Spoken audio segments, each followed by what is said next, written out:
Hello guys, അപ്പോൾ ഇന്നത്തെ വീഡിയോയിൽ ക്രോഷ്യോ യാൺസും അതിൻ്റെ കുറച്ച് ടൂൾസുമാണ് ഞാൻ കാണിക്കുന്നുള്ളത്. അപ്പോൾ ഒരു ക്രോഷ്യോ ബിഗിനർക്ക് അത്യാവശ്യമായിട്ട് വേണ്ട കുറച്ച് ടൂൾസ് ഞാൻ ഓരോന്നായിട്ട് ഇവിടെ പരിചയപ്പെടുത്തുന്നുണ്ട്. അപ്പോൾ ഇത് എൻ്റെ കയ്യിലുള്ള യാൺസാണ്. ഈ കാണുന്നത് കോട്ടൺ 4-പ്ലൈ യാണാണ്. അതേപോലെ ഇതും കോട്ടൺ 4-പ്ലൈ യാണാണ്. അപ്പോൾ മെയിൻലി ഞാൻ ബേബി ഡ്രസ്സ്, ഷൂസ് അങ്ങനെയുള്ള ഡ്രസ്സും കാര്യങ്ങളൊക്കെ ചെയ്യാൻ വേണ്ടിയിട്ട് കോട്ടൺ യാൺസാണ് യൂസ് ചെയ്യുന്നുള്ളത്. അതേപോലെ ബാഗ്, പൗച്ച് അങ്ങനെയുള്ള കാര്യങ്ങളും ഹെയർ ക്ലിപ്സും ഒക്കെ ഞാൻ ചെയ്യുന്നുള്ളത് കോട്ടൺ യാൺ യൂസ് ചെയ്തിട്ടാണ്. ഈ കാണുന്ന ഗ്രീന്, ബ്ലൂ അങ്ങനെയുള്ള ഈ കുറച്ച് ബ്രൈറ്റ് കളേഴ്സ് ഇത് അക്രിലിക് യാണാണ്. ഇത് ഞാൻ ഫസ്റ്റ് ക്രോഷ്യോ പഠിക്കുമ്പോൾ വാങ്ങിയിട്ടുള്ള യാണാണ്. ഇത് ഞാൻ അത്ര യൂസ് ചെയ്യാറില്ല, എനിക്ക് ബ്രൈറ്റ് കളേഴ്സ് അത്ര ഇഷ്ടമല്ല. അതേപോലെ ഇതും ഒരു അക്രിലിക് യാണാണ്.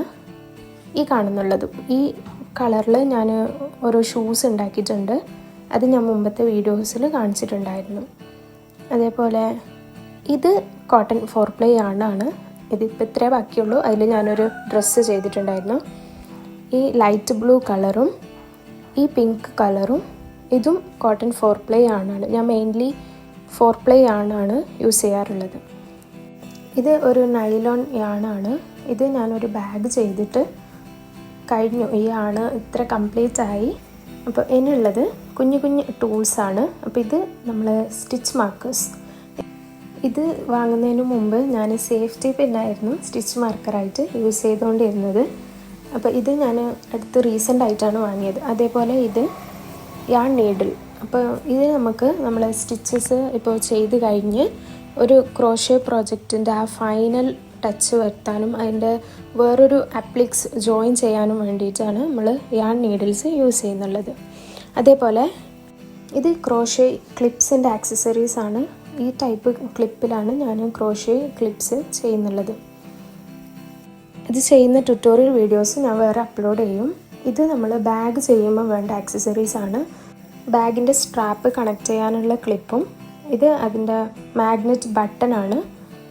അതിന് നമുക്കിപ്പോൾ പൗച്ച് ചെയ്യുമ്പോൾ അല്ലെങ്കിൽ ബാഗ്സിലൊക്കെ നമുക്ക് ഇത് അറ്റാച്ച് ചെയ്തിട്ട് യൂസ് ചെയ്യാം. ഈ ഐറ്റംസൊക്കെ നമുക്ക് സ്റ്റേഷനറി ഷോപ്പിൽ അല്ലെങ്കിൽ ലോക്കൽ സ്റ്റോറിലൊക്കെ അവൈലബിൾ ആണ്. അതും അല്ലെങ്കിൽ ഓൺലൈനിൽ നിന്ന് നമുക്ക് വാങ്ങാൻ പറ്റും. ഇത് എൻ്റെ ക്രോഷ്യോ ഹുക്ക് സെറ്റാണ്. അപ്പോൾ എൻ്റെ കയ്യിൽ 12 ക്രോഷ്യോ ഹുക്സ് ഉണ്ട്. അപ്പോൾ ഒരു ബിഗിനർക്ക് ഈ 12 ഹുക്സ് ഒന്നും ആവശ്യം വരില്ല. അപ്പോൾ ഫസ്റ്റ് നമ്മൾ ഏത് യാണ് വെച്ചിട്ട് സ്റ്റാർട്ട് ചെയ്യുന്നുള്ളത് ആ ഒരു യാണിന് മാച്ചിങ് ആയിട്ടുള്ള ഹുക്ക് വാങ്ങുന്നതായിരിക്കും നല്ലത്. ഇതിൽ ഈ 2 ചെറിയ ഹുക്സ് ഇത് ഞാൻ ഈ ക്ലിപ്സ് ചെയ്യാൻ വേണ്ടിയിട്ടാണ് യൂസ് ചെയ്യാറുള്ളത്. ഇത് 2mm 1.5mm ഹുക്കാണ്. അപ്പോൾ അത്രയും നേർത്തതേ ആ ക്ലിപ്പിലൂടെ നമുക്ക് ചെയ്യാൻ പറ്റുള്ളൂ. പിന്നെ അതേപോലെ ഈ കാണുന്ന 4 ഹുക്സ് ഇത് ഞാൻ കോട്ടൺ 4-പ്ലൈ യാൺസ് അല്ലെങ്കിൽ അക്രിലിക് 4-പ്ലൈ യാണൊക്കെ ചെയ്യാൻ വേണ്ടിയിട്ടാണ് യൂസ് ചെയ്യാറുള്ളത്. ഇത് 3.5mm 4mm അങ്ങനെയുള്ള ആ ഒരു സൈസിൽ വരുന്ന ഹുക്കാണ്. ഇത് വെച്ചിട്ടാണ് ഞാൻ മെയിൻലി യൂസ് ചെയ്യാറുള്ളത്.